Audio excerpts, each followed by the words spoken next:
आज रात 12 बजे से पूरे देश में, ध्यान से सुनिए, देश से कैश खत्म, रातों रात पीएम मोदी लेने जा रहे हैं ये बड़ा फैसला। मोदी सरकार करने जा रही है बड़ी तैयारी। क्या फिर से होने वाली है नोटबंदी? रुपयों की गड्डी को दबाकर रखने वालों को पीएम मोदी ने दिया एक और बड़ा झटका। अब आपका पैसा ना भीगेगा, ना फटेगा, ना ही चोरी होगा, ना डाका पड़ेगा, क्योंकि आपके पास पैसा ही नहीं होगा तो चुराएगा कौन? जी हाँ दोस्तों, क्योंकि अब आ गया है डिजिटल रुपया। अब आपके पास पैसा तो होगा, पर देखने को तरस जाएंगे। जेबों में पैसों की मोटी गड्डी डालकर घूमना अब बस सपना रह जाएगा। पीएम मोदी के न्यू इंडिया में डिजिटल करेंसी से काले धन कुबेरों की तिजोरी पर ताला लगने वाला है। आखिर भारत में अब एक ऐसा रुपया आने वाला है, ये कैसे खर्च होगा ये हम इस वीडियो में बताएंगे। ज्यादा से ज्यादा लोगों को ये जानकारी मिले, इसके लिए आप इस खबर को शेयर कीजिएगा। पीएम मोदी ने एक बार फिर नोटबंदी कर दी है। अब रुपया तो होगा, लेकिन आपके हाथों में नहीं होगा।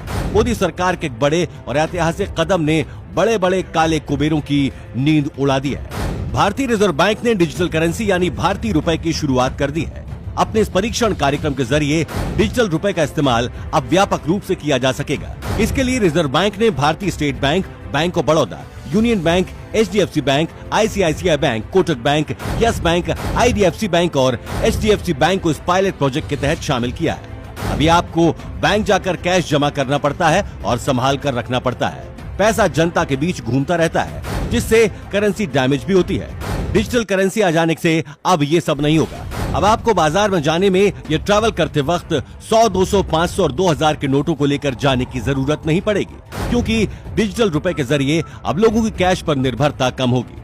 दोस्तों, अभी तक ट्रांजैक्शन कैश या चेक के माध्यम से किया जाता था, लेकिन डिजिटल नोट में कोई हार्ड करेंसी की जरूरत नहीं होगी। वॉलेट टू वॉलेट आप ट्रांजैक्शन कर पाएंगे। अगर कोई रुपयों की गड्डी को दबाकर अपनी तिजोरी में रखने का शौकीन है, तो उनके लिए ये एक बड़ा झटका है। इस प्रोजेक्ट के जरिए काला धन भी कम होगा, क्योंकि आगे आने वाले समय में सरकार 5000 से ज्यादा के ट्रांजैक्शन के लिए इसका इस्तेमाल अनिवार्य कर सकती है, और इससे सभी ट्रांजैक्शन की जानकारी सरकार के पास रहेगी, जिससे काला धन जमा करने वालों पर सरकार की सीधी नजर रहेगी। हार्ड करेंसी पर निर्भरता भी कम होगी। ये प्रोजेक्ट RBI द्वारा शुरू किया गया है और उनके ही द्वारा रेगुलेटेड है।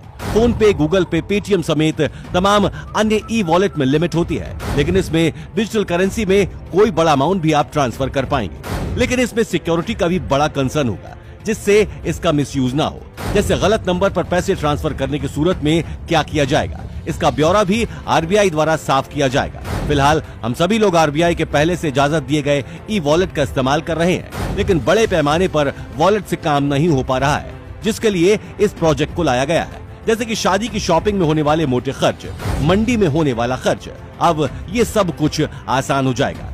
अभी आपके नोट फट गए या चोरी हो जाएं तो सबसे ज्यादा दिक्कत होती है, लेकिन डिजिटल करेंसी में ये सब परेशानी नहीं होगी। ट्रैवल करते समय कोई टेंशन नहीं होगी। अभी जो 2 लाख 5 लाख ट्रांसफर करने में मुश्किल आती है, वो अब आसान हो जाएगी। इसके अलावा बैंकों के द्वारा संचालित नेट बैंकिंग सर्विस में पेमेंट चार्ज भी लगता है, लेकिन डिजिटल करेंसी में कैश टू कैश ट्रांजैक्शन होगा, कोई भी चार्ज नहीं देना होगा। जैसे मोदी सरकार डिजिटल UPI लाई थी, वैसे ही ये डिजिटल करेंसी है जो आपकी ही संपत्ति होगी। फर्क यही होगा कि आप इसे हाथों में नहीं ले सकेंगे, केवल अपने मोबाइल या कंप्यूटर में देख सकेंगे। ऐसे में आपके हिसाब से इस डिजिटल करेंसी को लागू होना चाहिए या नहीं, हमें कमेंट बॉक्स में जरूर बताइएगा, और ज्यादा से ज्यादा लोगों को इसकी जानकारी मिले, इसलिए इस खबर को शेयर भी जरूर कीजिएगा। धन्यवाद।